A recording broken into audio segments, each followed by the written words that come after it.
असम के रहने वाले चार दोस्त आदित्य, विक्रम, राहुल और कबीर अपना कॉलेज खत्म करके अरुणाचल प्रदेश की रोड ट्रिप पर निकले थे। इन चारों में विक्रम और राहुल सबसे बड़े थे और उन्हें ड्राइविंग बहुत अच्छी आती थी। आदित्य उनसे 2 साल छोटा था और कबीर इन सब में सबसे छोटा। कॉलेज खत्म होने के बाद आदित्य की नौकरी जनवरी में हैदराबाद में लग चुकी थी। इसलिए दोस्तों ने सोचा कि जाने से पहले एक आखिरी रोड ट्रिप जरूर की जाए। काफी सोचने के बाद उन्होंने प्लान बनाया कि वे लोग अरुणाचल प्रदेश की डोंग वैली जाएंगे, वही जगह जहां से भारत में सबसे पहले सूरज की रोशनी आती है। 2 दिन बाद सुबह 3 बजे ये चारों दोस्त अपनी कार लेकर असम के डिब्रूगढ़ से निकल पड़े। करीब 350 किलोमीटर की ड्राइव के बाद शाम के लगभग 6 बजे वे अरुणाचल प्रदेश के वालोंग इलाके में पहुंचे। लेकिन वहां पहुंचते पहुंचते अंधेरा हो चुका था। पहाड़ों के बीच संकरी सड़क, चारों तरफ घना जंगल और सड़क के किनारे दूर दूर तक फैले हुए संतरे के बागान। वो नज़ारा बहुत सुंदर था, लेकिन उस समय उनकी सबसे बड़ी चिंता थी कि रात को रुकने के लिए जगह कहाँ मिलेगी। काफी देर तक ढूंढने के बाद वे लोग तिलम नाम की जगह पहुंच गए, जहां एक छोटा सा कैंपिंग साइट था। उन्होंने वहां के ओनर से कमरे के लिए पूछा, लेकिन ओनर ने साफ मना कर दिया। उसने कहा कि सभी कमरे पहले से फुल हैं। चारों दोस्तों ने बहुत रिक्वेस्ट की, क्योंकि रात हो चुकी थी और आसपास कोई और जगह भी नहीं दिख रही थी। तभी आदित्य की नजर थोड़ी दूर खड़े एक लोकल आदमी पर पड़ी। वो आदमी लगातार उनकी तरफ देख रहा था। आदित्य ने हल्का सा सिर हिलाकर उससे मदद का इशारा किया। वो आदमी धीरे धीरे उनके पास आया और बोला, अगर तुम लोग चाहो तो यहां से थोड़ा नीचे की तरफ कुछ कमरे बने हुए हैं, वहीं खाना भी मिल जाएगा। उनके पास और कोई ऑप्शन नहीं था, इसलिए उन्होंने उसी आदमी के साथ जाने का फैसला किया। वो आदमी उनकी कार में बैठ गया और उन्हें रास्ता दिखाने लगा। पूरे रास्ते वह आदमी एकदम चुप था। काफी देर बाद आदित्य ने बात शुरू करने की कोशिश की। उसने कहा, यहां तो बहुत सारे संतरे के पेड़ हैं, कोई इन्हें तोड़ता नहीं क्या? ये सुनते ही वो आदमी आदित्य की तरफ घूमा और बोला, जिसे खाना होता है वो खाता है, लेकिन जहां हम जा रहे हैं वहां ऐसी कोई हरकत मत करना। फिर उसने एक अजीब सी चेतावनी दी, रात को खाना खाकर सीधे सो जाना, इधर उधर घूमने मत निकलना। उसकी बात सुनकर चारों दोस्त थोड़ा असहज हो गए, लेकिन उन्होंने ज्यादा ध्यान नहीं दिया। कुछ देर बाद वे एक छोटी सी जगह पहुंचे। वहां लाइन से 4 कमरे बने हुए थे और एक छोटी सी दुकान थी। वहीं उन्होंने उस रात के लिए कमरा ले लिया।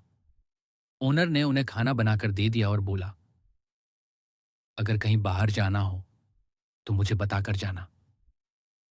रात करीब 8:30 बजे चारों दोस्त अपने कमरे में बैठकर ड्रिंक करने लगे। कुछ देर बाद विक्रम बोला, यार मुझे लगता है ये लोग हमें जानबूझकर डरा रहे हैं ताकि हम संतरे ना तोड़ें। फिर उसने हंसते हुए कहा, चलो बागान में चलते हैं, कुछ संतरे तोड़ कर लाते हैं। आदित्य ने तुरंत मना किया। उसे उस लोकल आदमी की चेतावनी याद थी, लेकिन बाकी तीनों दोस्त नहीं माने। आखिरकार रात करीब 2 बजे वे चारों संतरे के बागान की तरफ निकल पड़े। बाहर घनघोर अंधेरा था, सिर्फ उनके मोबाइल की फ्लैशलाइट जल रही थी। चारों धीरे धीरे बागान के अंदर जाने लगे। कुछ मिनट चलने के बाद उन्हें पेड़ों पर पके हुए संतरे दिखाई देने लगे। जैसे ही वे संतरे तोड़ने लगे, उन्हें अचानक ऐसा लगा जैसे उनके पीछे से कोई दौड़कर भागा हो। सबने पीछे मुड़कर देखा, लेकिन वहां कोई नहीं था। तभी अचानक हवा में एक सड़ी हुई बदबू फैलने लगी, जैसे कहीं पास में कोई जानवर सड़ रहा हो। वे लोग जल्दी जल्दी संतरे तोड़ने लगे। तभी जंगल के अंदर से एक लड़की की रोने की आवाज आई, मुझे यहां से ले जाओ, मेरी मदद करो। आवाज इतनी दर्दनाक थी कि चारों दोस्तों की रूह कांप गई। राहुल अचानक चिल्लाया, भागो यहां से! और चारों दोस्त अंधेरे जंगल में जान बचाकर भागने लगे। करीब 3 से 4 मिनट भागने के बाद जब वे सड़क के पास पहुंचे तो उन्होंने देखा कि कबीर उनके साथ नहीं है। तीनों के होश उड़ गए।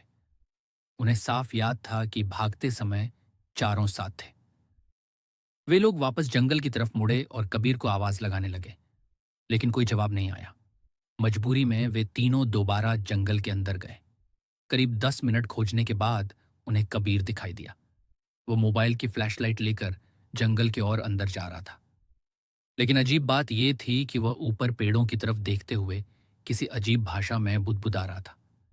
जब तीनों ने ऊपर देखा तो उन्हें पेड़ पर एक धुंधला सा सफेद आकृति दिखाई दी, जैसे कोई इंसान बैठा हो। तीनों दोस्तों के शरीर में सिहरन दौड़ गई। वे तुरंत कबीर को पकड़कर वापस कमरे में ले आए। कबीर बहुत डर गया था। उसका शरीर ठंडा पड़ चुका था। उन्होंने उसे गर्म पानी दिया और सोने को कहा। लेकिन रात 3:30 बजे अचानक कबीर फिर से उठकर बैठ गया और वही अजीब भाषा बोलने लगा। इस बार उसकी आवाज बहुत तेज और गुस्से भरी थी। आदित्य ने जैसे ही लाइट ऑन की, कबीर ने अचानक उसकी तरफ देखा। उसकी आंखें लाल थीं और वह बोला, वो हमें देख रही है। तुमने उसके संतरे तोड़े हैं। उस रात के बाद चारों दोस्तों ने सुबह होते ही वो जगह छोड़ दी और आज तक उन्हें नहीं पता कि उस रात संतरे के बागान में उन्हें किस चीज ने बुलाया था। लेकिन आदित्य कहता है, उस रात जंगल में जो आवाज उन्होंने सुनी थी वो किसी इंसान की नहीं थी।